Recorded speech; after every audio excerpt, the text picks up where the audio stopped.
Happy lunch hour, gang. Okay, here we go again. Tighten your wallet, as per normal.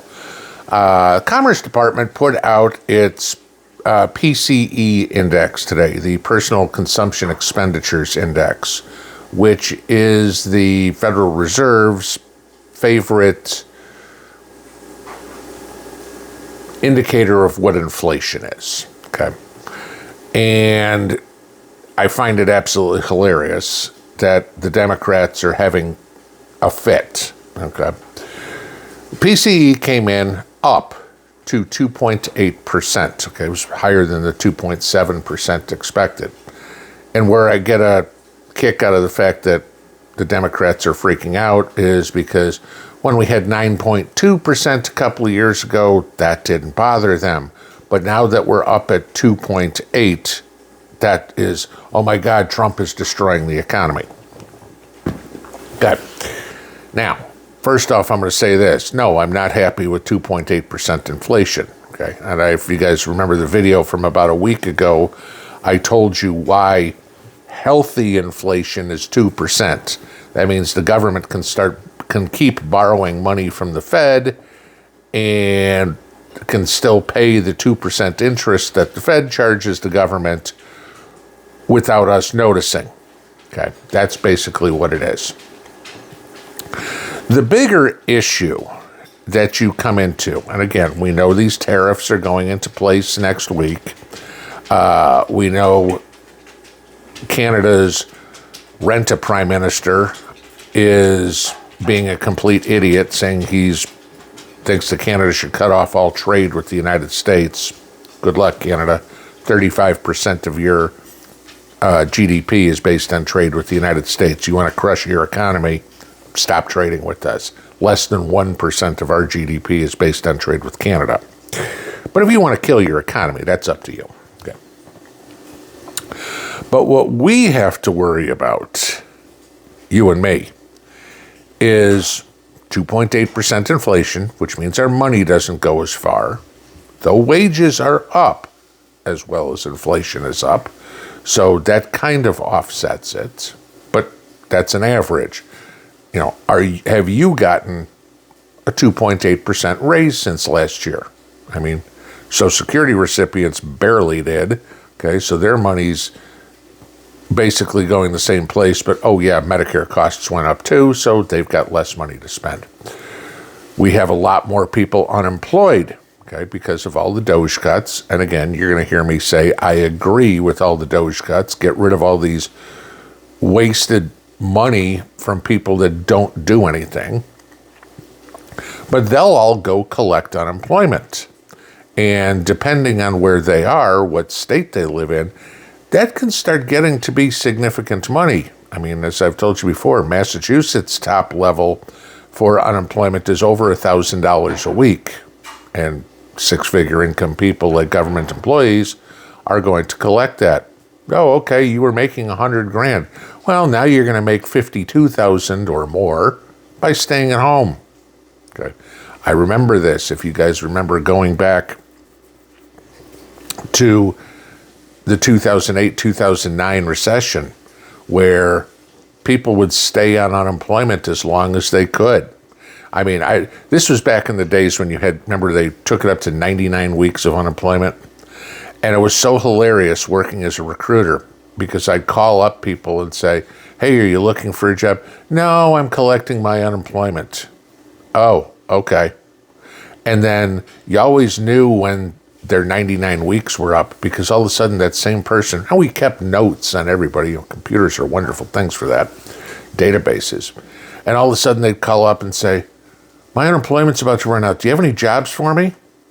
Yeah, I did 6 months ago, 4 months ago, 2 months ago. You turned me down. I don't have anything now. What? Yeah, that was how it worked. Okay. But we get into the situation that's got to get paid. Now, states pay unemployment. Understand this. Unemployment insurance is not a federal deal. So what we're going to wind up seeing, and this will kind of get brushed under the rug, and it depends on your state, okay? Blue or red is going to be very important. How's your state handle their budget? We may see very soon that the federal budget, if you will, starts to look a lot cleaner, while the state budgets start to get stretched or explode.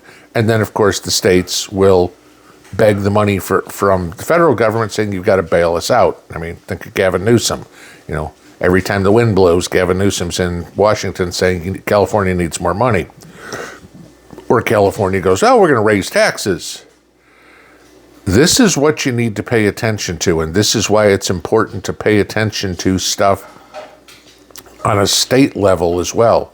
Who your governor is, who your representatives are, who your state senators are, et cetera, et cetera, et cetera. Because trust me, there's plenty of tax and spend state reps too. They're not all in Washington, D.C. Plenty of lower level legislative personnel are perfectly happy with getting rich on the taxpayer's dime and screwing the taxpayer.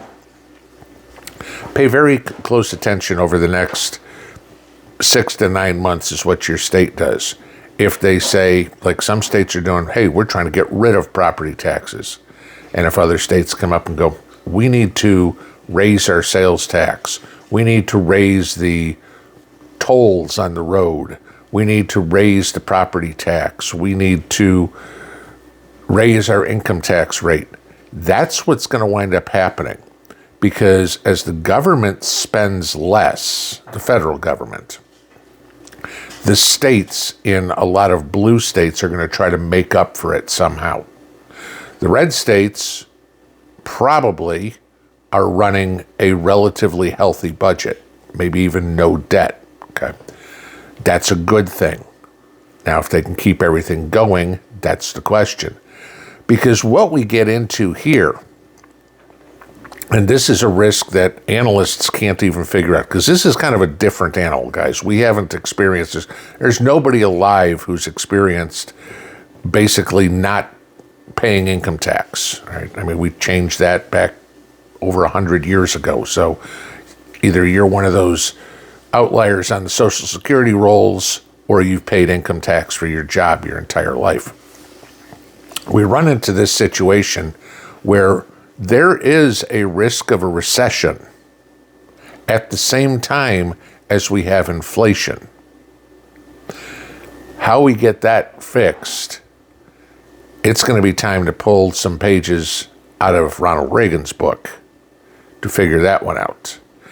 The Democrats and the neocons in Washington, of course, their answer is to go to war with Iran. If you saw the other day, we now have a quarter of our B-2 stealth bombers in the Middle East. Just to give you, I mean, we got 25 of them and 5 are over, or we got 20 of them and 5 are over there. Could that be to use against the Houthis? Could that be to use against the Iranians? We don't know yet. But what we do know is that Washington's answer to saving an economy is going to war. It doesn't make any more money. It prints more money, which causes more inflation on a federal level, which hurts you more and more and more.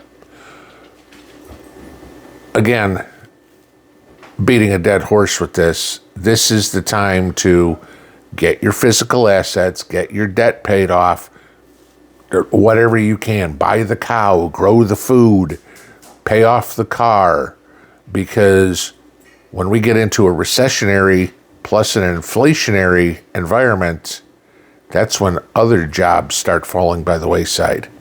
And companies, to survive, have to cut back on headcount. I mean, again, the two biggest things that cost a company money are property, as in office buildings or manufacturing plants, and people.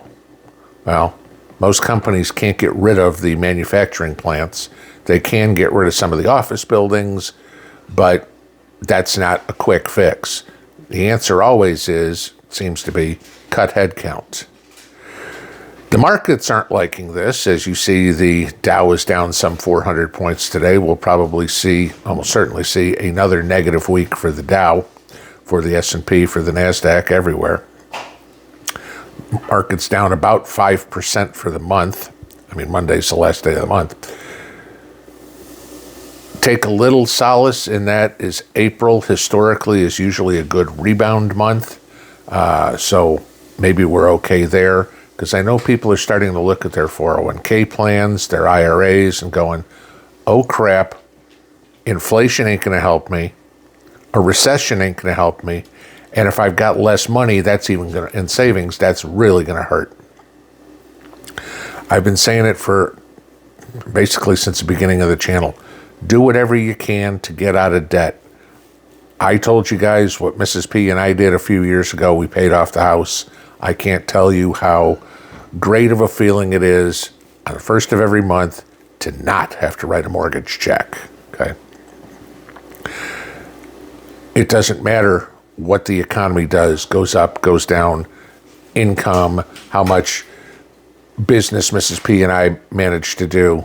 I don't have a mortgage to pay. I know I have a house, and as long as I pay my property taxes, I'm okay. And we just paid our property taxes a couple of weeks ago, so I'm good for at least another year. Just really start paying attention to your personal finances. It's going to get worse before it gets better. We've talked about this. This is making a paradigm shift in how the U.S. economy works. Don't let it come back and sneak up on you. Just be ready for it as best you can.